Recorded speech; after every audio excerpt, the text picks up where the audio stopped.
বিসমিল্লাহ আলহামদুলিল্লাহ ওয়াসসালাতু ওয়াসসালামু আলা রাসূলিল্লাহ ওয়া আলা আলিহি ওয়া সাহবিহি ওয়া মান ওয়ালাহ ওয়া বা'দ। ইখওয়ানি আল কিরাম, আমাদের আজকের আলোচনার বিষয় হচ্ছে ইবনে কুদামা আল মাকদিসি রাহিমাহুল্লাহর লুমাআতুল ইতিকাদ এবং এর যে ব্যাখ্যা শেখ মুহাম্মদ বিন সালেহ আল উসাইমিন রাহিমাহুল্লাহ করেছেন তার থেকে আজকের আলোচনার যে বিষয়বস্তু হচ্ছে, যেটা গত সপ্তাহে আমরা করেছিলাম কিছুটা, যে ইস্তিওয়া আল্লাহ আলাল আরশ, আল্লাহ সুবহানাহু ওয়া তাআলার আরশের উপরে অবস্থান করা সম্পর্কে। সেই আলোচনারই সেই বিষয়ে আরও কিছু আলোচনা আমাদের অবশিষ্ট রয়ে গেছে। আজকে আমরা সেই আলোচনাগুলো করার চেষ্টা করব ইনশাআল্লাহ। আল্লাহ সুবহানাহু ওয়া তাআলা আত-তৌফিক ওয়াস সাদাদ। ইস্তিওয়া আলাল আরশ বা আল্লাহ সুবহানাহু ওয়া তাআলার আরশের উপরে অবস্থান করা, এই যে বিষয়টা, এই বিষয়ে মুখালিফিন বা আহলুল বাতিল, যারা আহলুল বাতিল মিনাল জাহমিয়া, মুআত্তিলা, মুআউইলা, এদের অনেক বিভ্রান্তিকর কথাবার্তা রয়ে গেছে। এবং এ বিষয়ে মুসলমানদের একটা উল্লেখযোগ্য সংখ্যক মুসলমান আল্লাহ সুবহানাহু ওয়া তাআলা আরশের উপরে অবস্থান করছেন কি না, এ বিষয়ে তাদের যে আকীদা বা বিশ্বাস, বেশিরভাগ ক্ষেত্রেই অনেকেরই এ বিষয়ে একটা ভুল ধারণা বা বিশ্বাস রয়ে গেছে। মুসলমানদের অনেকের মধ্যেই এ বিষয় সম্পর্কে একটা ভুল ধারণা বা বিভ্রান্তকর আকীদা তারা পোষণ করে থাকেন। এবং এই আকীদাটা বিশেষ করে তাদেরকে এই যে জাহমিয়াদের যে আকীদা, কিংবা মুআউইলা যারা তাওয়িল করে, যারা তা'তিল করে, তাদের পক্ষ থেকেই এই বিষয়ের সূচনা করা হয়েছে। এবং তারা মানুষকে ভুলভাবে ইস্তিওয়া আল্লাহ আলাল আরশ, আল্লাহ সুবহানাহু ওয়া তাআলা আরশের উপরে অবস্থান করছেন, এই বিষয়ে তারা মানুষকে বিষয়টাকে ভুলভাবে বুঝিয়েছে। তো যে কারণে প্রত্যেক মুসলমানেরই এই বিষয় সম্পর্কে আহলুস সুন্নাহ ওয়াল জামাআর এবং সালাফে সালেহিন রাদওয়ানুল্লাহ আলাইহিম আজমাইনদের আকীদা বিশ্বাস কী ছিল, সে বিষয়টা সুস্পষ্টভাবে জানা এবং বোঝা দরকার। এবং জেনে বুঝেই সেরকম বিশ্বাস আকীদা পোষণ করা ওয়াজিব। তো মোট কথা হলো যে আল্লাহ সুবহানাহু ওয়া তাআলার আরশের উপরে অবস্থানের বিষয়টি একটা অত্যন্ত গুরুত্বপূর্ণ বিষয়। এবং এ বিষয়ে অনেকগুলো ভুল তথ্য, ভুল ধারণা মুসলমানদের মধ্যে রয়ে গেছে। এই ধারণাগুলো, এই সংশয়গুলো নিরসন করা দরকার, নিরসিত হওয়া দরকার। এবং সঠিক আকীদা বিশ্বাস সম্পর্কে এ বিষয়ে সঠিক বিষয়টা জেনে নেওয়া দরকার। আমরা এ বিষয়ে কিছু আলোচনা গত সপ্তাহে আমরা করেছি। আজকে প্রথমত যেমন ইস্তিওয়া আল্লাহ আলাল আরশ, এ বিষয়ে আরও কিছু বিষয় আমাদের জেনে নেওয়া দরকার।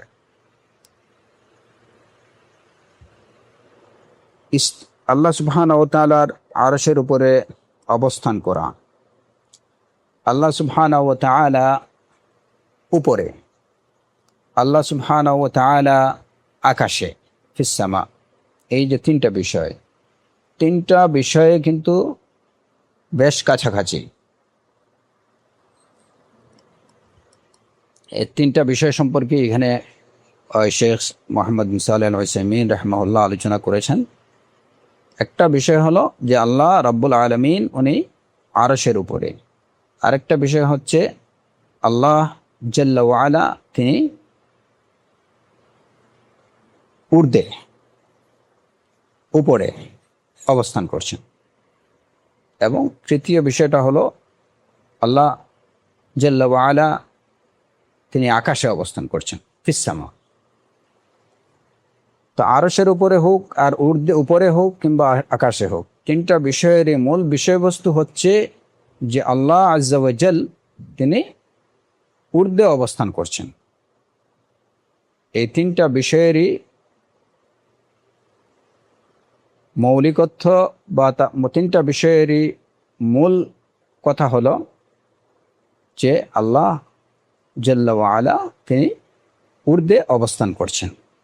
সেই ঊর্ধ্বে অবস্থান করছেন, কোথায় অবস্থান করছেন? প্রথমত আমরা যেটা কোরআন কারীম থেকে জানলাম, সুম্মাস্তাওয়া আলাল আরশ, সুম্মাস্তাওয়া আলাল আরশ, ইন্না রাব্বাকুমুল্লাহু আল্লাযী খালাকাস সামাওয়াতি ওয়াল আরদা ফি সিত্তাতি আইয়ামিন সুম্মাস্তাওয়া আলাল আরশ। 6 দিনে জমিন এবং জমিন আসমানকে সৃষ্টি করেছেন, অতঃপর তিনি আরশের উপরে অবস্থান করেছেন। এখানে একটা বিষয় হলো যে সুম্মাস্তাওয়া আলা আরশ, জমিন এবং আসমানকে সৃষ্টি করার পরে এরপরে আল্লাহ সুবহানাহু ওয়া তাআলা আরশের উপরে অবস্থান করেছেন। প্রশ্নটা হলো যে জমিন এবং আসমানকে সৃষ্টি করার আগে তাহলে কোথায় ছিলেন? এখানে একটা প্রশ্ন আসে, জমিন এবং আসমানকে সৃষ্টি করার আগে তাহলে কি আল্লাহ রাব্বুল আলামিন কোথায় ছিলেন? এই প্রশ্নের উত্তর দেওয়ার আগে আরেকটা বিষয় আমাদেরকে জানতে হবে যে জমিন এবং আসমান সৃষ্টিরও আগে আল্লাহ রাব্বুল আলামিনের আরশ ছিল। ওয়াকানা আরশুহু আলাল মা, যেটা সহিহ হাদিস থেকে জানা যায় যে তখন আল্লাহ সুবহানাহু ওয়া তাআলার জমিন এবং আসমান সৃষ্টিরও আগে আল্লাহর আরশ ছিল পানির উপরে। ওয়াকানা আরশুহু আলাল মা, তো আরশ এর আগেই ছিল। এই ধারণা পোষণ করার কোনো অবকাশ নেই যে জমিন এবং আসমান সৃষ্টির পরে আরশ সৃষ্টি করা হয়েছে, তারপরে আল্লাহ সুবহানাহু ওয়া তাআলা আরশের উপরে অবস্থান করছেন। এই ধারণা পোষণ করার কোনো কারণ নেই, কারণ আরশ এর আগেই ছিল। কথা হলো যে এই আয়াত থেকে জানা যায় যে সুম্মাস্তাওয়া আলাল আরশ, জমিন এবং আসমানকে সৃষ্টির পরে আল্লাহ সুবহানাহু ওয়া তাআলা আরশের উপরে অবস্থান করেছেন। যে প্রশ্নটা এটা হতে পারে যে এর আগে কি তিনি আরশের উপরে অবস্থান করেননি, এই প্রশ্নের জবাব হলো আল্লাহু আ'লাম। তখন আল্লাহ আরশের উপরে অবস্থানরত ছিলেন কি না সেটা আল্লাহু আ'লাম, কিন্তু আরশ ছিল এটা আমরা জানি, বিশুদ্ধ হাদিস দ্বারা সেটুকু জানা যায়। আচ্ছা, এই আরশ কত বড়, লা ইয়ালামুহা ইল্লাল্লাহ। আরশ কত বড়, তার আয়তন কি, এটা আল্লাহ ব্যতীত কেউ জানেন না। আরশের সাথে আরেকটা বিষয়, সেটা হচ্ছে কুরসি। বিশুদ্ধ হাদিস থেকে যেটুকু জানা যায় যে এই কুরসি হচ্ছে আল্লাহ জাল্লা ওয়া আলার পা রাখার জায়গা, মাওদিউ কদমাই রব্বি সুবহানাহু ওয়া তাআলা।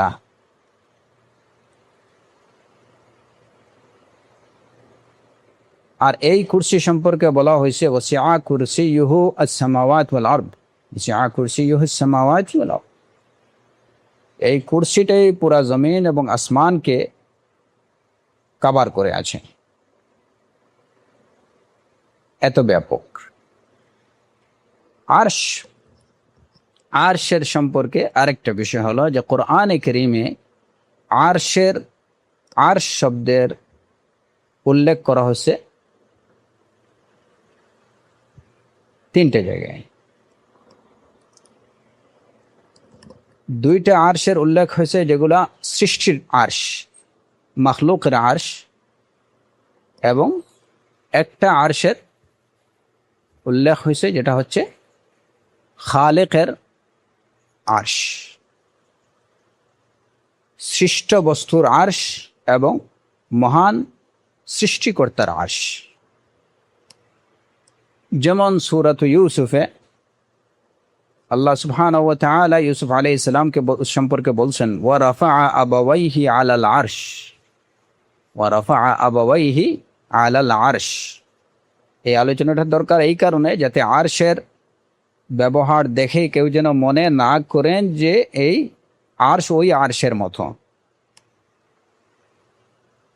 ওয়া রাফা আবাওয়াইহি আলাল আরশ, ইউসুফ আলাইহিস সালাতু ওয়াস সালাম তার বাবা মাকে আরশের উপরে উঠালেন। এক।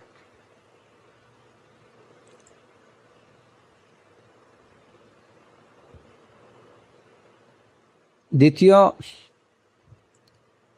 যে আয়াতে আরশের উল্লেখ হয়েছে সেটা হচ্ছে মালিকা বিলকিস সম্পর্কে। কোরআনে কারীমে আল্লাহ সুবহানাহু ওয়া তাআলা এই যে সুলাইমান আলাইহিস সালামের ঘটনা উল্লেখ করতে যে ইরশাদ করেছেন,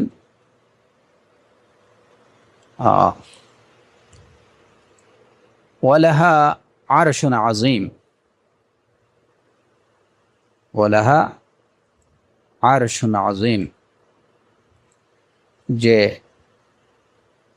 তিনির একটা আরশে আযীম রয়েছে, মহান আরশ রয়েছে। মালিকা বিলকিসের আরশ। এবং তৃতীয় যে আরশের উল্লেখ করা হয়েছে, তো এই দুইটাই ইউসুফ আলাইহিস সালাতু ওয়াস সালামের আরশ, মালিকা বিলকিসের আরশ, এই দুইটাই হচ্ছে কি মখলুকের আরশ। তৃতীয় যে আরশের উল্লেখ করা হয়েছে সেটা হচ্ছে খালিকুল খালকের আরশ, সুম্মা ইস্তাওয়া আলাল আরশ, আর রহমান আলাল আরশ ইস্তাওয়া। এই যে কোরআনে কারীমের প্রায় 6টা আয়াতে আল্লাহ সুবহানাহু ওয়া তাআলা তার আরশের উপরে অবস্থানের সম্পর্কে বলেছেন। এছাড়া আরশের সম্পর্কে, আরশের সিফা সম্পর্কে কোরআনে কারীমে আরও 3টা আয়াত রয়েছে, যেখানে কোথাও বলা হচ্ছে আরশে আজিম, আল্লাহ সুবহানাহু ওয়া তাআলা আরশ সম্পর্কে বলা হয়েছে আরশে আজিম, কোথাও বলা হয়েছে আরশে করিম, এবং কোথাও বলা হয়েছে আরশে মজিদ। আরশের সিফাত বা গুণ সম্পর্কে 3টে শব্দ ব্যবহার করা হয়েছে, আরশুন আজিমুন, আরশুন করিমুন, আরশুন মজিদুন। যেমন সূরা তওবার শেষ আয়াতে ইরশাদ হয়েছে ফাইন লাকাদ জাআকুম রাসূলুম মিন আনফুসিকুম আজিজুন আলাইহি মা আনিতুম হারিসুন আলাইকুম বিল মুমিনিনা রাউফুর রহিম ফাইন তাওয়াল্লাউ ফাকুল হাসবিয়াল্লাহ লা ইলাহা ইল্লা হু আলাইহি তাওয়াক্কালতু ওয়া হুয়া রাব্বুল আরশিল আযীম। এখানে আরশের গুণ হিসাবে, সিফা হিসাবে আজিম শব্দকে আনা হয়েছে, যে সুমহান আরশ। অন্য আয়াতে আল্লাহ সুবহানাহু ওয়া তাআলা ইরশাদ করেছেন ফাতাআলাল্লাহুল মালিকুল হক লা ইলাহা ইল্লা হুয়া রাব্বুল আরশিল কারীম। এখানে আরশের গুণ হিসাবে, সিফা হিসাবে করিম শব্দকে ব্যবহার করা হয়েছে, এখানেও সম্মানিত আরশ, আরশুন করিম। এরপরে যেমন সূরাতুল বুরুজের আয়াতে ইরশাদ করা হয়েছে ওয়াহুয়াল গফুরুল ওয়াদুদ যুল আরশিল মজিদ, ওয়াহুয়াল গফুরুল ওয়াদুদ যুল আরশিল মজিদ। এখানে আরশের গুণ হিসাবে মজিদ শব্দকে, মজিদ উল্লেখ করা হয়েছে। মজিদ এটা হলো কি মহামান্বিত, মহিমান্বিত বা সম্মানিত। তো এই 3টা গুণ কোরআনে কারীমে আরশ সম্পর্কে, আল্লাহ সুবহানাহু ওয়া তাআলার আরশ সম্পর্কে উল্লেখ করা হয়েছে, আরশুন করিম, আরশুন মজিদ, আরশুন আযীম। আর দেখা গেল যে কোরআনে কারীমে মখলুকের আরো 2টা আরশের উল্লেখ আছে, যেখানে এক জায়গাতে ইউসুফ আলাইহিস সালাতু ওয়াস সালামের আরশ সম্পর্কে বলা হয়েছে ওয়া রাফা আবাওয়াইহি আলাল আরশ, আর মালিকা বিলকিসের আরশ সম্পর্কে বলা হয়েছে ওয়ালাহা আরশুন আযীম। তো এখন আমরা আহলুস সুন্নাহ ওয়াল জামাআতের আকীদা কি যে ওই মখলুকের আরশ আর খালেকের আরশ দুইটা কখনো সমান হতে পারে না। এটা কোনো আকল কিংবা এটা আকলে এটাকে সমর্থন করে না, নকল তো দূরের কথা, এটা কোনো আকলও সমর্থন করতে পারে না যে সৃষ্টির আরশ আর সৃষ্টিকর্তার আরশ দুইটা সমান হতে পারে না। আল্লাহ সুবহানাহু ওয়া তাআলার আরশ এর কাইফিয়া, এটা কেমন, কত বড়, কি রকম, এই যে বিষয়গুলা, এই বিষয়গুলো লা ইয়ালামুহা ইল্লাল্লাহু সুবহানাহু ওয়া তাআলা, আল্লাহ সুবহানাহু ওয়া তাআলা ছাড়া আর কেউ জানে না, কেবল আল্লাহই জানেন। এবং এই আরশটা কেমন সেটাও সে সম্পর্কে আমরা বলবো যে এটা যেভাবে আল্লাহ রাব্বুল আলামিনের শান মুয়াফিক হওয়া দরকার সেভাবেই, আল্লাহর শানের উপযোগী যেমন হওয়া উচিত তেমনই আল্লাহর আরশ। এবং এটা হচ্ছে প্রত্যেকটা আল্লাহ সুবহানাহু ওয়া তাআলার প্রতিটি গুণাবলী সম্পর্কে আহলুস সুন্নাহ ওয়াল জামাআর এই বিশ্বাস যে ওই গুণাবলীগুলো কেমন, কি রকম, সে বিষয়গুলো সম্পর্কে আমাদের উত্তর হচ্ছে যে যেভাবে আল্লাহর জন্য হওয়া সমীচীন, আল্লাহর উপযোগী, সেভাবে এগুলা।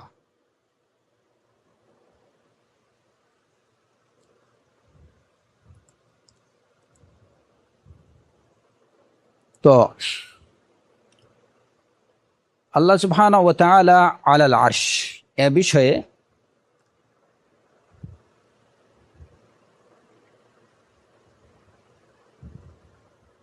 রাসূল সাল্লাল্লাহু আলাইহি ওয়াসাল্লামের পূর্বেও আম্বিয়া যে সকল নবী রাসূল রয়েছেন তাদের প্রতি যে কিতাবগুলো নাজিল করা হয়েছে সেই কিতাবগুলোতেও কিন্তু আল্লাহ তাআলা যে ঊর্ধ্বে এবং তিনি আরশের উপরে অবস্থান করছেন সে বিষয়টা বর্ণিত হয়েছে। সুতরাং সকল ঐশী গ্রন্থাবলী এ বিষয়ে,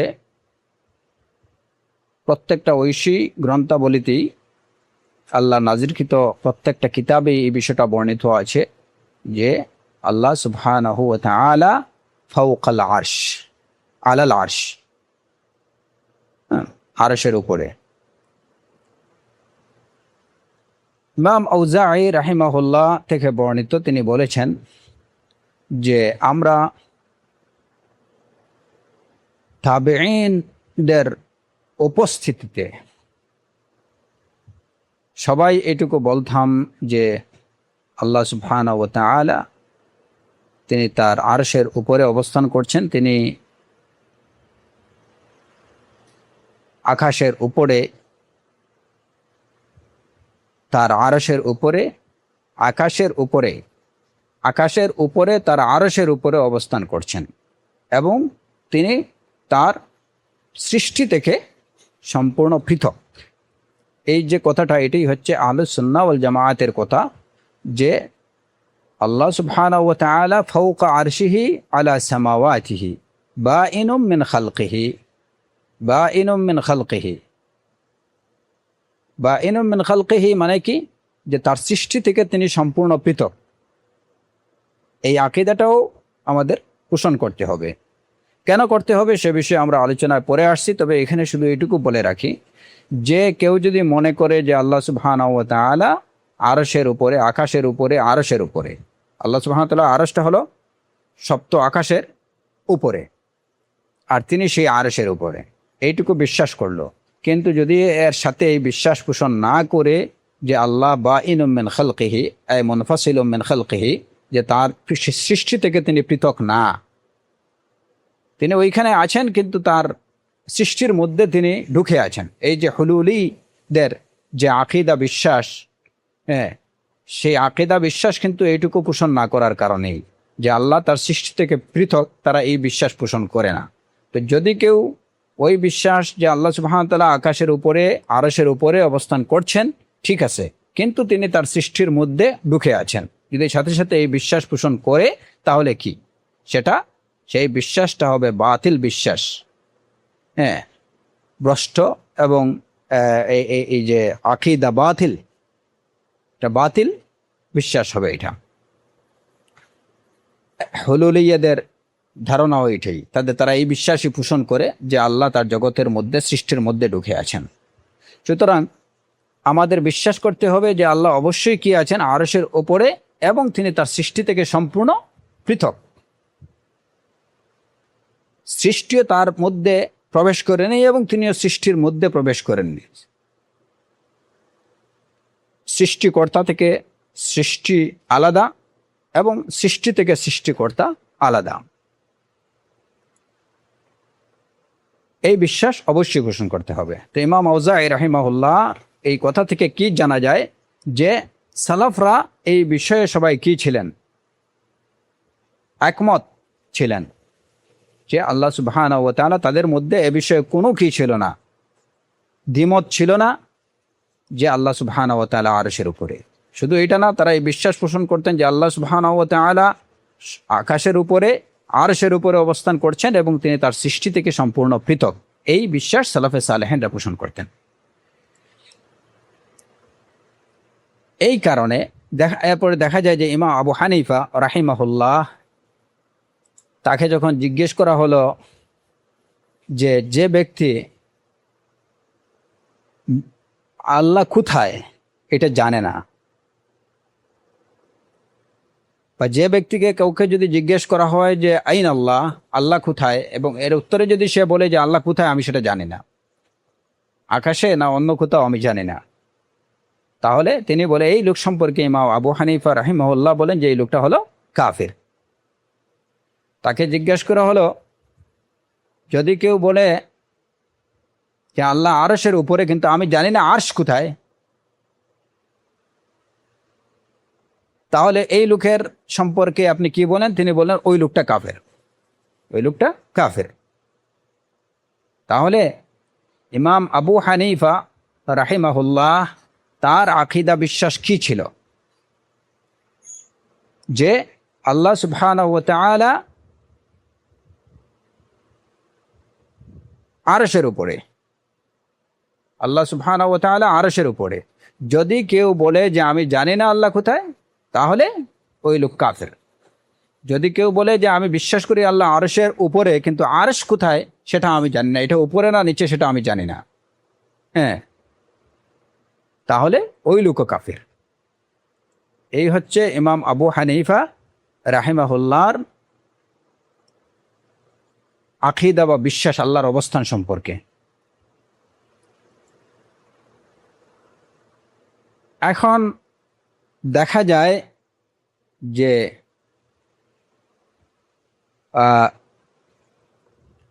তথাকথিত হানাফিয়ুন, যারা নিজেকে হানাফি বলে দাবি করেন,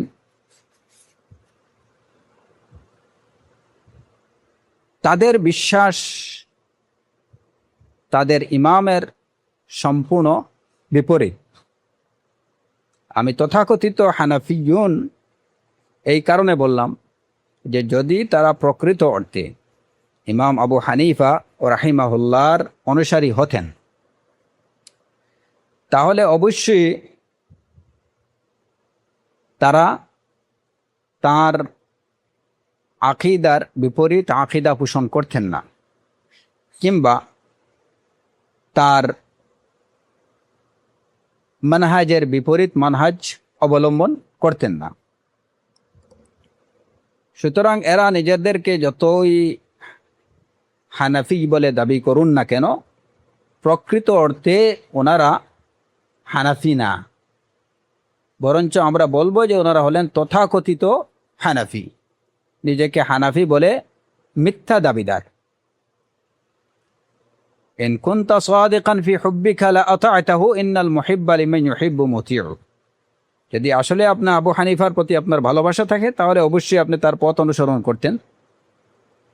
তাহলে কি করে নিজেকে হানাফি বলে দাবি করবেন, আবার তার আকীদার বিপরীত আকীদা পোষণ করবেন? এটা কেমন করে হতে পারে? ইমাম আবু হানিফা রাহিমাহুল্লাহ ওনার স্পষ্ট কথা হলো যে ব্যক্তি বলবে লা আরিফু রাব্বি ফিস সামাই আম ফিল আরদ, আমি জানি না যে আমার রব আকাশে না জমিনে, ফাকাদ কাফার। কারণ কি তিনি বলেন, ইমাম আবু হানিফা রাহিমাহুল্লাহ বলেন, লিআন্নাল্লাহ ইয়াকুল আর রহমানু আলাল আরশি ইস্তাওয়া ওয়া আরশুহু ফাওকা সাব'i সামাওয়াত। আল্লাহ সুবহানাহু ওয়া তাআলা কোরআনে কারীমে সুস্পষ্টভাবে বলেছেন আর রহমানু আলাল আরশি ইস্তাওয়া, যে রহমান আরশের উপরে অবস্থানরত।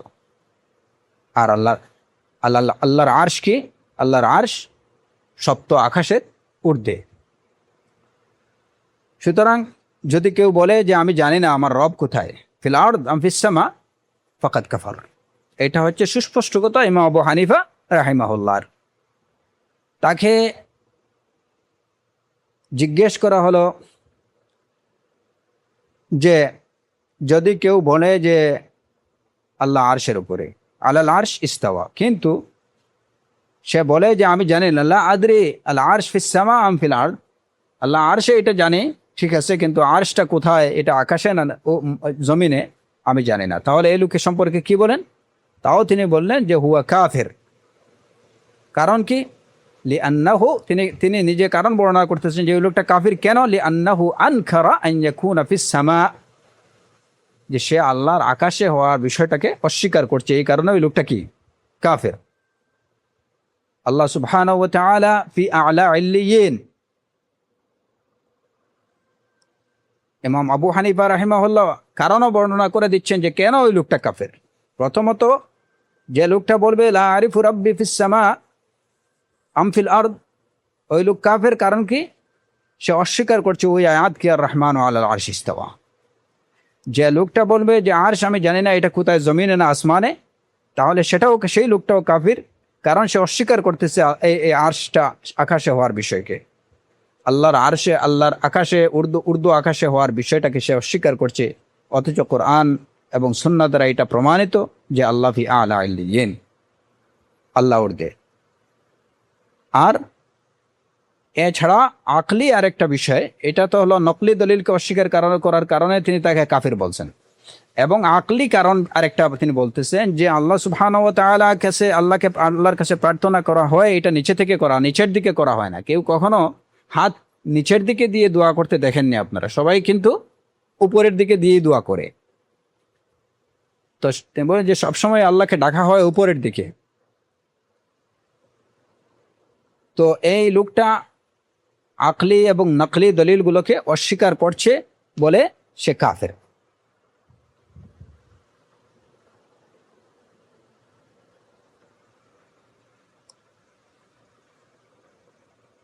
তো এইটা হচ্ছে ইমাম আবু হানিফা রাহিমাহুল্লাহর সুস্পষ্ট কথা ইস্তিওয়াউল্লাহ আলাল আরশ সম্পর্কে।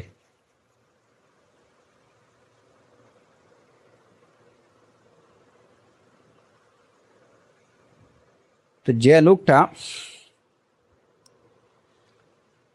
আল্লাহ সুবহানাহু ওয়া তাআলার আরশ সম্পর্কে এরূপ কথা, যেখানে ইমাম আবু হানিফা রাহিমাহুল্লাহ আল্লাহ সুবহানাহু ওয়া তাআলার আরশে অবস্থান করার বিষয়ে যে লোক এরূপ ধারণা পোষণ করবে যে আর সেটা উপরে জমিনে না আসমানে, তাকেও যেখানে তিনি তাকফির করছেন, কাফির বলে গণ্য করছেন। তো সেখানে যারা আল্লাহ সুবহানাহু ওয়া তাআলার আকাশে হওয়ার বিষয়টাকে অস্বীকার করবে, তার সম্পর্কে কি হুকুম হতে পারে সেটা সুস্পষ্ট।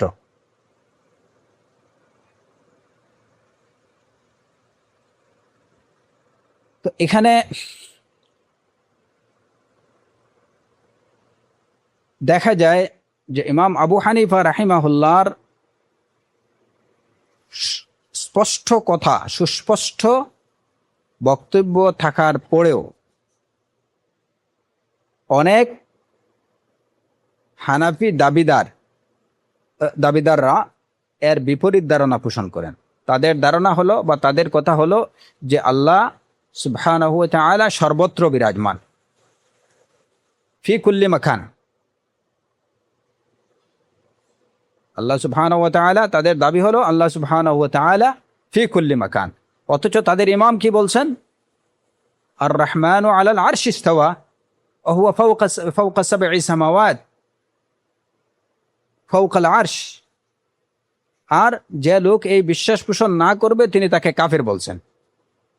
এখন তাদের ইমামের ফতোয়া অনুযায়ী যারা বলবে যে তিনি কিনা সর্বত্র বিরাজমান, এদের সম্পর্কে কি হুকুম হতে পারে? আর তারা নিজেরা কি সেই ইমামের অনুসারী বলে নিজেদেরকে দাবি করতে পারেন? এটা কোনো যুক্তিগ্রাহ্য কথা না।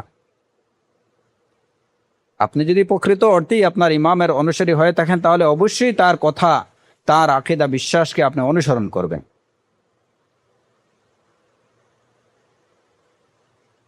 তো তাদের আকীদা দেখা গেল যে তাদের ইমামের বিরোধী আকীদা। আমি আরেকটা কথা এখানে বলছি যে তাদের এই তথাকথিত হানাফিয়ুনরা ইমাম আবু হানিফা রাহিমাহুল্লাহর আকীদা এবং মানহাজ থেকে দূরে, বিপরীত ধারণা পোষণ করে। বিপরীত ধারণা আর বিপরীত বিশ্বাস আকীদার একটা উদাহরণ তো সুস্পষ্ট। কি উদাহরণ? এটাই যে তারা বিশ্বাস করেন, তাদের ইমাম বলেন যে আল্লাহ সুবহানাহু ওয়া তাআলা আলাল আরশ, তারা বলেন সর্বত্র বিরাজমান। মানহাজের ব্যাপারে তারা, মানহাজের বিষয়ে তারা তাদের ইমাম থেকে দূরে, ইমামের মানহাজ থেকে দূরে। তাদের ইমামের মানহাজ হলো ইদা সাহহাল হাদিস ফাহুয়া মাযহাবি, যখন সহিহ হাদিস পাওয়া যাবে বা যে বিষয়ে সহিহ হাদিস থাকবে সেটাই হচ্ছে আমার মাযহাব। মোট কথা সহিহ হাদিসটাই হচ্ছে আমার মাযহাব। তো তারা এই নীতি থেকেও দূরে, তারা এই নীতি থেকেও একদম সুস্পষ্ট অনেক অনেক দূরে। ইমামের আকীদা এবং মানহাজের বিপরীত আকীদা এবং মানহাজ পোষণ করে সেই ইমামের অনুসারী বলে দাবি করা, এটা কোনোভাবেই যুক্তিগ্রাহ্য না এবং এটা কোনোভাবেই উচিত না। এই দাবিটা মিথ্যা দাবি। এই কারণে আমরা বলছি যে এরা হচ্ছেন তথাকথিত হানাফিয়ুন। প্রকৃত অর্থে হানাফি হলে অবশ্যই তারা আকীদা এবং মানহাজকে অনুসরণ করতেন। আচ্ছা, এখানে আরেকটা ব্যাপার হলো যে তথাকথিত আহলে হাদিস দাবিদার, তথাকথিত আহলে হাদিস দাবিদার কিছু কেউ আছেন যারা ইমামের কিংবা মাযহাবের বিরোধিতা করতে যে এমন সব কথাবার্তা বলেন যে কথাবার্তাগুলো সালাফদের কথাবার্তার বিপরীত। ওনারা কোনো বিষয়ে যে বাড়াবাড়ি করতে যে এমন পর্যায়ে পৌঁছে যান যে আসলে তারা নিজেরাই যে প্রকৃত অর্থে আহলুল হাদিসদের মানহাজ থেকে দূরে সরে যাচ্ছেন সেটা টেরও পাচ্ছেন না, অথচ দাবি করছেন যে তারা আহলুল হাদিস। ওনারা এই যে বাড়াবাড়ি করতে যে তাদের কথা, যে যেখানে আমাদের শাইখুল ইসলাম ইবনে তাইমিয়া রাহিমাহুল্লাহ, তারপরে ইবনুল কাইয়িম রাহিমাহুল্লাহ, খতিব আল বাগদাদি রাহিমাহুল্লাহ সহ মুতাকাদ্দিমিন এবং মুতাআখিরিন উলামা মাশায়েখ, প্রত্যেকেই আহলুস সুন্নাহ ওয়াল জামাআতের উলামা মাশায়েখ যারা আছেন, তবে তাবেঈনদের মধ্যেও অনেকেই যারা এটুকু স্বীকার করছেন যে ইমাম আবু হানিফা রাহিমাহুল্লাহ তিনি একজন ইমাম ফিল ফিকহ, ওই জায়গাতে তথাকথিত আহলুল হাদিস দাবিদার কিছু সংখ্যক মাসাকিনরা প্রশ্ন তুলেন যে নু'মান ইবনে সাবিত 17-18 জন লোকের নাম ছিল, কে আবু হানিফা, কে ইমাম, এই ধরনের আসলে কিছু নেই।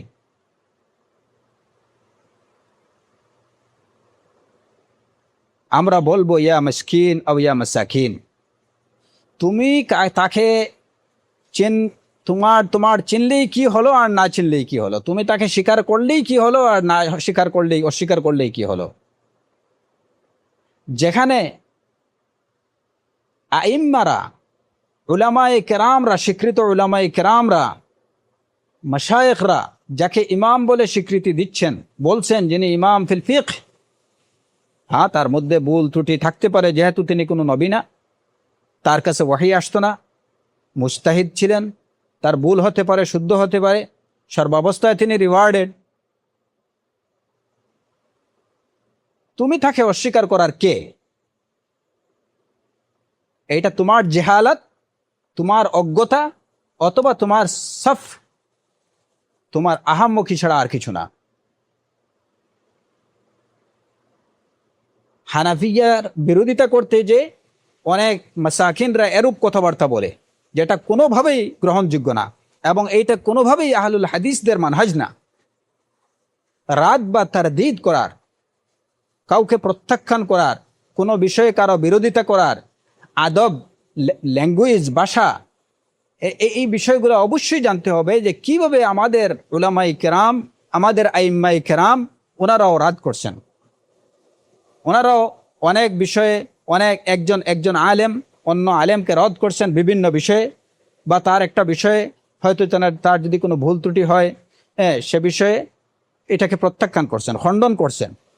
কিন্তু এই খণ্ডন করতে যে কোনোভাবে তারা কোনো রূপ বাড়াবাড়ি করেননি। তাদের ভাষা ছিল অত্যন্ত ভদ্র, তাদের ভাষার মধ্যে ছিল নম্রতা, তাদের ভাষার মধ্যে ছিল আদব। কিন্তু এখন বর্তমান সময়ে দেখা যায় যে আহলুল হাদিস বলে দাবিদার, কিংবা ঠিক এইভাবেই হয়তো সালাফি বলে নিজেকে দাবিদার অনেকেই, তার যে রদ করার যে ভাষা, যেটা এই ভাষাটা কোনোভাবেই আমাদের সালাফদের রদের ভাষার ন্যায় না। অত্যন্ত কঠিন, এবং মানে সুবহানাল্লাহ, মানে রদ করতে যে তারা গুলু করে ফেলেন, অনেক বাড়াবাড়ি হয়ে যায়। এইটা কি না, কাউকে রদ করার, প্রত্যাখ্যান করার বা খণ্ডন করার, কারো কোনো বক্তব্যকে খণ্ডন করার নিয়ম নীতি এইটা না। আমাদেরকে প্রত্যেকটা বিষয়ে জানতে হবে আমাদের সালাফরা কিভাবে এই বিষয়ে, তারা কি, তাদের অবস্থান কি ছিল, তারা কিভাবে রদ করছেন, তারা কিভাবে মুখালিফিনদের জবাব দিচ্ছেন। আমাদেরকে সে পথ অনুসরণ করতে হবে। নতুবা এই যে কঠিন ভাষা কিংবা কোনো বিষয়ে বাড়াবাড়ি, এর দ্বারা কিন্তু এই ধরনের রদ বা খণ্ডন করার দ্বারা এটা কোনো ইতিবাচক ফল নিয়ে আসবে না, তো বরঞ্চ এতে হিতে বিপরীত হবে। এবং সেটাই হচ্ছে যখন এই সমস্ত, এই যে আহলুল হাদিস বলে দাবিদার মাসাকিনরা যখন বলছে যে ইমাম আবু হানিফা নামে কোনো ইমামই ছিলেন না, নু'মান ইবনে সাবিত অনেকের নাম ছিল, তখন ওই তথাকথিত হানাফিয়ুনরা বলছে যে আহলুল হাদিস এটা হচ্ছে একটা গুমরা ফিরকা, একটা বাতিল ফিরকা। এরা ব্রিটিশদের টাকা পয়সায় কি হচ্ছে, পরিচালিত হচ্ছে। এরা কাদিয়ানীদের নিয়েই আরেকটা বাতিল ফিরকা। ব্যাস, এই তো বাড়াবাড়ি শুরু হয়ে গেল। কিন্তু যদি হতো রাদ্দান ইলমিয়া, রাদ্দান বিল আদাবি ওয়াল হিকমা, রাদ্দান বিল দলিল, রাদ যদি হতো আলা মানহাজ সালাফ, তাহলে সেটা কিন্তু একটা ইতিবাচক রেজাল্ট নিয়ে আসতো। ওইটা হয়তো তাদেরকে সত্যের পথ দেখাতো। কিন্তু আপনি যখনই কাউকে অত্যন্ত বাজেভাবে তার উপরে অ্যাটাক করবেন, তখন আপনার কথাটা যদি সত্য হয়ে থাকে, তাহলে সেই সত্যকে গ্রহণের আর মানসিকতা থাকবে না। যখনই আপনি কাউকে যে কোনো বিষয়ে, সেটা দ্বীনি বিষয় হোক কিংবা দুনিয়াবী বিষয় হোক, আপনি যদি কারো উপরে প্রথমেই আপনি এই যে মানে যেটা মানে তাকে অ্যাটাক করে নেন, তার উপরে যদি আপনি আক্রমণাত্মক ভাষায় আপনি তাকে আক্রমণ করেন, আপনার ভাষা যদি হয় আক্রমণাত্মক, তাহলে তার যে আপনার ওই ভাষার প্রতি তার যে মনোযোগটা থাকবে আপনার ভাষার প্রতি, এবং সে আপনি কি বলছেন, আপনার আলোচনার বা বক্তব্যের বিষয়বস্তুর প্রতি মনোনিবেশ করার তার আর কোনো সুযোগ থাকবে না। আর যদি আপনার রাদের ভাষা যদি হয় নম্র, ভদ্র, সাবলীল, তাহলে তখন হয়তো ওই লোকটা আপনি কি বলছেন, আপনার বক্তব্যের বিষয়বস্তু শোনার প্রতি তার একটা অ্যাট্রাকশন থাকবে, বা ওই দিকে সে কনসেন্ট্রেট করতে পারবে, মনোযোগ দিতে পারবে। আর যদি শুরুতেই হয় যে এমন ভাষা, তখন সে আপনি কি আপনার এই শব্দগুলোর প্রতি তার এই যে বিরূপ মনোভাব, যেটা ঘৃণাত্মক মনোভাব নিয়ে সে আপনার প্রতি একটা বিরূপ ধারণা পোষণ করবে, সে আপনার বক্তব্যতে আপনি কি বলছেন সেই বিষয়বস্তুটা আর বুঝতে যাবে না। তখন আপনার এই কথাগুলো, হ্যাঁ, ওই কথাগুলোকে সে কিভাবে রদ করবে বা আপনাকে পাল্টা আক্রমণ কিভাবে করবে, ওই দিকেই তার কনসেন্ট্রেশন থাকবে বেশি। অতএব সালাফিয়ুনদের, বা যদি আমি নিজেকে সালাফি বলে দাবি করি, আমি নিজেকে আহলুল হাদিস বলে দাবি করি, তাহলে অবশ্যই আমাকে প্রথমে আমার আখলাকের বিষয়টা এবং আমার প্রত্যেকটা বিষয়ে দেখতে হবে যে এই বিষয়ে আমি যে পথ অবলম্বন করছি, আমি যে কথাগুলো বলছি, আমার কথার ভাষা, হ্যাঁ, আমার কাজ, আমি যেটা করছি এটা কি ওয়াফকা মানহাজি সালাফ সালেহ হচ্ছে কিনা, সালাফে সালেহিনদের অনুসৃত মানহাজ অনুযায়ী হচ্ছে কিনা সেটা দেখতে হবে। নতুবা আপনি কি ধরনের সালাফি, কি ধরনের আহলুল হাদিস? এর জন্য এরূপ যারা করে তাদেরকেও আমরা বলবো যে তারা হলো তথাকথিত আহলুল হাদিস কিংবা তথাকথিত সালাফি, যারা নিজেদেরকে আহলে হাদিস বা সালাফি বলে মিথ্যা দাবি করে। প্রকৃত অর্থে এরা সালাফি কিংবা আহলুল হাদিস না। যতক্ষণ না তাদের প্রত্যেকটা কথা, প্রত্যেকটা কাজ, সর্ববিষয়ে, বিশেষ করে দ্বীনি বিষয়গুলোতে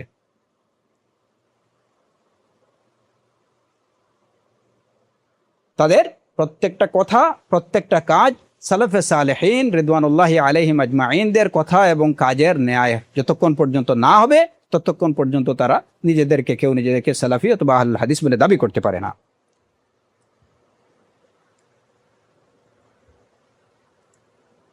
তো এখানে আমি এটুকু বলছিলাম যে দেখা যায় যে ইমাম আবু হানিফা রাহিমাহুল্লাহ এই যে ইস্তিওয়া আলাল আরশ সম্পর্কে তার এই সুস্পষ্ট কথা, ইমাম ইবনু তাইমিয়া রাহিমাহুল্লাহ, ইমাম আবু হানিফা রাহিমাহুল্লাহর এই কথাগুলো তার বিভিন্ন কিতাবে, যেমন ফতোয়া হামাওয়িয়া সহ অন্যান্য গ্রন্থে এই বিষয়গুলো কি করছেন। তো আমাদের মুতাকাদ্দিমিন উলামায়ে কেরাম যারা নির্দ্বিধায় স্বীকার করছেন যে ইমাম আবু হানিফা ইমামুন ফিল ফিকহ, যেখানে ইমাম আবু হানিফা রাহিমাহুল্লাহর কথাগুলোর উদ্ধৃতি তারা দিচ্ছেন, সেখানে যদি আমার মতো মাসাকিনরা যদি আমরা বলি যে না, উনি কি ইমাম ছিলেন, আবু হানিফা না, উনি কিছুই না, ওয়াহিন লাইসা বিশাইইন, হ্যাঁ, তাহলে এটা নিজের জেহালত অথবা নিজের সাফাহাত ছাড়া আর কিছু না।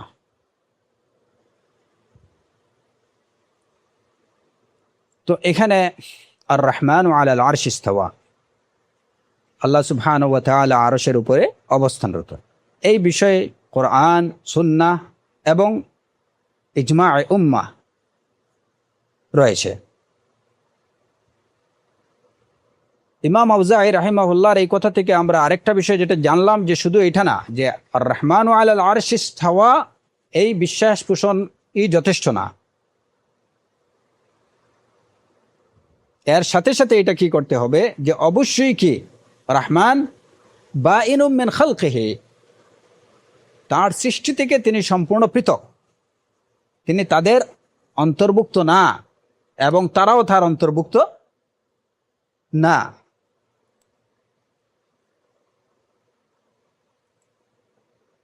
এই আকীদা মুসলমানরা যদি সঠিকভাবে পোষণ করে, তাহলে তাদের মধ্যে হুলুল কিংবা ওয়াহদাতুল ওয়ুজুদের যে ধারণাটা, এটা কোনোভাবেই তাদের মধ্যে আসতো না। এমনিভাবে দেখা যায় এই যে তথাকথিত না, এই যে বেল্লভীয়ন যারা, এই বেল্লভীরা এর থেকে মারাত্মক আরেকটা আকীদা পোষণ করে, সেটা হচ্ছে কি যে রাসূলুল্লাহ সাল্লাল্লাহু আলাইহি ওয়াসাল্লাম আল্লাহর জাত থেকে তৈরি, জাতের অন্তর্ভুক্ত, আল্লাহর সত্তারই একটা অংশ হচ্ছেন রাসূলুল্লাহ সাল্লাল্লাহু আলাইহি ওয়াসাল্লাম। তাআলা আল্লাহু আম্মা ইয়াকুলুনা উলুওয়ান কাবীরা।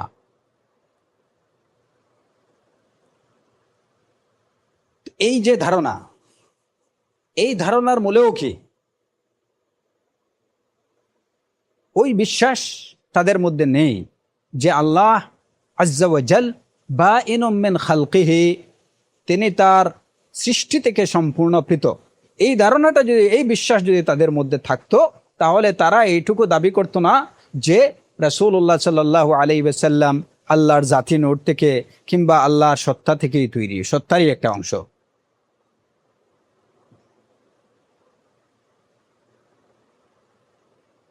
যেমন এই যে তারা প্রায়ই তাদের এই যে মিলাদ মাহফিলগুলোতে বা বিভিন্ন উপলক্ষে তারা এই কবিতাটা কি করে আবৃত্তি করে যে মোহাম্মদ তো খুদা নেহি লেকিন খুদা সে জুদা भी नहीं।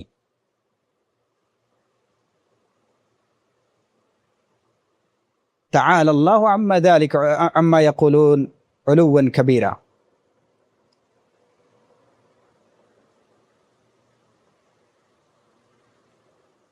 অথচ আহলে সুন্নাহ ওয়াল জামায়াতের আকীদা, সালাফে সালেহিনদের আকীদা কি ছিল? যে আল্লাহ সুবহানাহু ওয়া তাআলা বাইনুম মিন খালকিহি, তিনি মখলুক থেকে সম্পূর্ণ জুদা, সম্পূর্ণ জুদা। আর তারা কি বলছে? খুদা সে জুদা भी नहीं।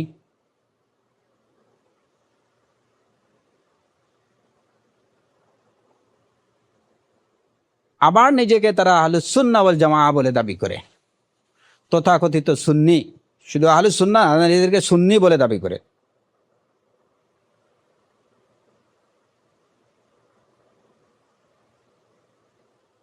যদি প্রকৃত অর্থে তারা সুন্নি হতো, আহলুস সুন্নাহ ওয়াল জামাআতের অনুসারী হতো, তাহলে অবশ্যই তারা আহলুস সুন্নাহ ওয়াল জামাআতের এই যে আকীদা ইস্তিওয়াউল্লাহি আলাল আরশ সম্পর্কে, আহলুস সুন্নাহ ওয়াল জামাআতের আকীদা যে আল্লাহ রাব্বুল আলামিন ফাওকা আরশিহি আলা সামাওয়াতিহি বাইনুম মিন খালকিহি, আল্লাহ আকাশের ঊর্ধ্বে, আরশের উপরে এবং তার মখলুক থেকে সম্পূর্ণ পৃথক, এই বিশ্বাস তারা পোষণ করত। অবশ্যই বিশ্বাস তারা পোষণ করত, কিন্তু তারা এর বিপরীত বিশ্বাস পোষণ করেও নিজেকে আহলুস সুন্নাহ ওয়াল জামাআত কিংবা সুন্নি বলে দাবি করে। এরা হচ্ছে তথাকথিত সুন্নি, যারা আসলে আহলুস সুন্নাহ ওয়াল জামাআতের সাথে যাদের কোনো সম্পর্ক নেই। কারণ এই যে বিশ্বাস, এই বিশ্বাস তাদেরকে ইসলাম থেকে বহির্ভূত করে দেয়, এরকম একটা বিশ্বাস তারা পোষণ করে। যদি কেউ বিশ্বাস পোষণ করে যে খালিক এবং মখলুক, খালিক থেকে মখলুক জুদা না, পৃথক না, তাহলে সে কি করলো? মখলুককে খালিকের সাথে মিলিয়ে ফেললো, এবং এটাই হচ্ছে শিরক। এটাই হচ্ছে শিরক। শিরিক করে আবার নিজেকে আহলুস সুন্নাহ বলে দাবি করা, এটা একটা হাস্যকর ব্যাপার ছাড়া আর কিছুই না। অতএব আহলুস সুন্নাহ ওয়াল জামাআতের অন্তর্ভুক্ত হতে হলে এই বিশ্বাস পোষণ করতে হবে যে আল্লাহ সুবহানাহু ওয়া তাআলা ফাওকা সাবি'i সামাওয়াতিহি ফাওকা আরশিহি বাইনুম মিন খালকিহি, তিনি তার মখলুক থেকে সম্পূর্ণ পৃথক।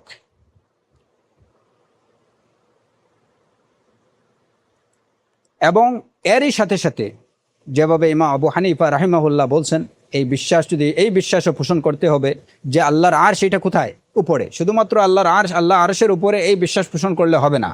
এই বিশ্বাসও পোষণ করতে হবে যে আল্লাহ সুবহানাহু ওয়া তাআলা আরশ হলো এটা ফাওকা সাবি'i সামাওয়াতিহি, তার সপ্ত আকাশের ঊর্ধ্বে, এবং তিনি আরশের উপরে। যদি কেউ বলে আরশ এটা আকাশে না জমিনে, আমি জানি না, তাহলে এটা কি? সে কাফির বলে গণ্য হবে। কারণ যেখানে সুস্পষ্ট নাস, সুস্পষ্ট প্রমাণ যেখানে আছে, দলিল কতঈ যেখানে আছে, সেই দলিল কতঈ থাকার পরে এই বিষয়ে এই যে মানে নীরব অবস্থান এটা গ্রহণযোগ্য না। এই কারণে ইমাম ইবনু খুজাইমা রাহিমাহুল্লাহ তিনি বলেছেন যে যদি কেউ আল্লাহ সুবহানাহু ওয়া তাআলা উপরে এই বিষয়টাকে যদি কেউ অস্বীকার করে তাহলে তাকে বন্দী করতে হবে।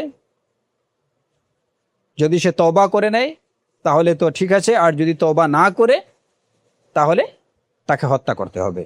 এবং শুধু এইটা না, তাকে হত্যা করে তিনি ইবনু খুজাইমা রাহিমাহুল্লাহ বিষয়টাকে কত কঠিনভাবে নিয়েছেন দেখেন, যে এই লোককে হত্যা করে তাকে কি মুসলমানদের কবরস্থানে তাকে দাফন করা না করে বরঞ্চ ওই অন্য কোথাও তাকে দাফন করে দিতে হবে।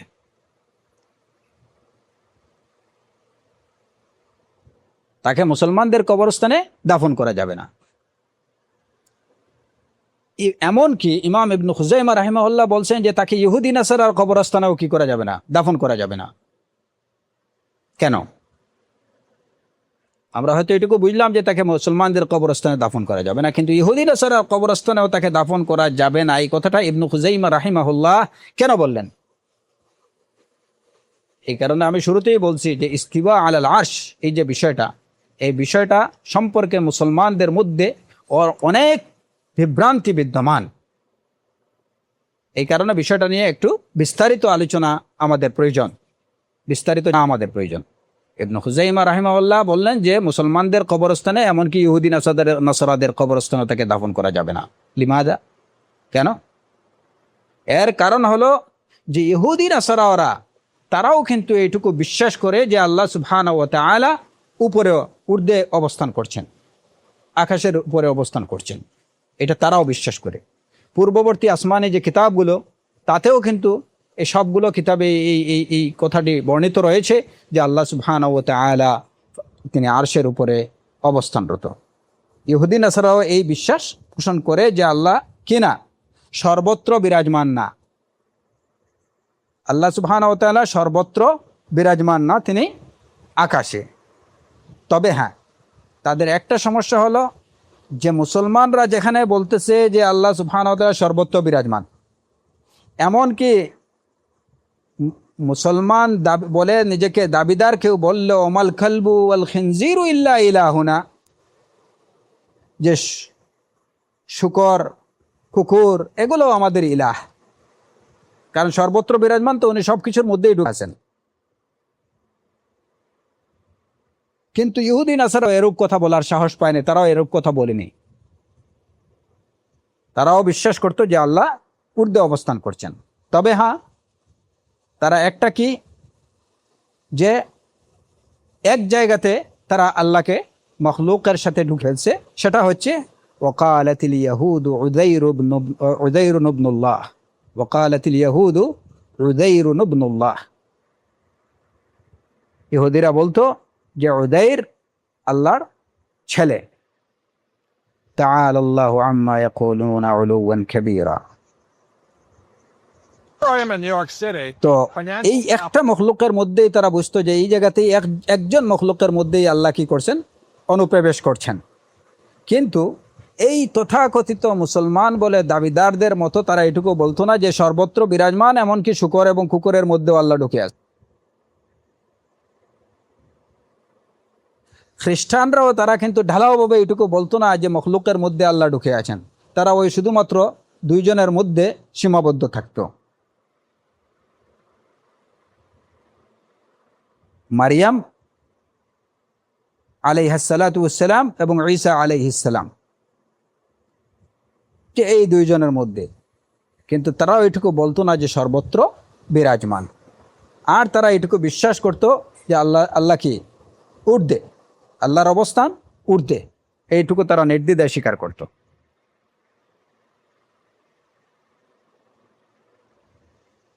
মুসলমান বলে দাবি করার পরেও যারা এরূপ দাবি করে যে সর্বত্র বিরাজমান, কিংবা সব কিছুর মধ্যে, সৃষ্টির মধ্যে আল্লাহ অনুপ্রবেশ করে আছেন।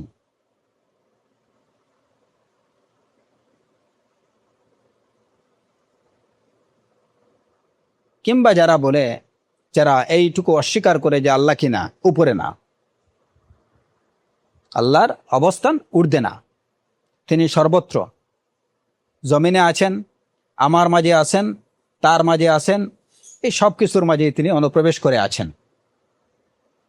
তো যারা আল্লাহর ঊর্ধ্বে অবস্থানকে অস্বীকার করে, ইমাম ইবনু খুজাইমা রাহিমাহুল্লাহ বলেছেন যে এদেরকে তাহকিক করতে হবে, প্রথমত বন্দী করতে হবে।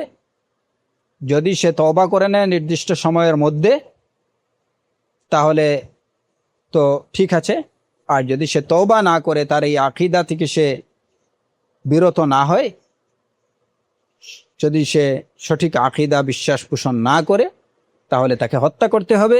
এবং হত্যার পরে তাকে মুসলমানদের কবরে তো দূরের কথা, ইহুদি নাসারাদের কবরেও দাফন করা যাবে না। এর কারণ হলো এটাই যে ইহুদি নাসারা তারাও কিন্তু আল্লাহ সুবহানাহু ওয়া তাআলার এইভাবে হুলুল কিংবা তার ঊর্ধ্বে হওয়াকে অস্বীকার করে না।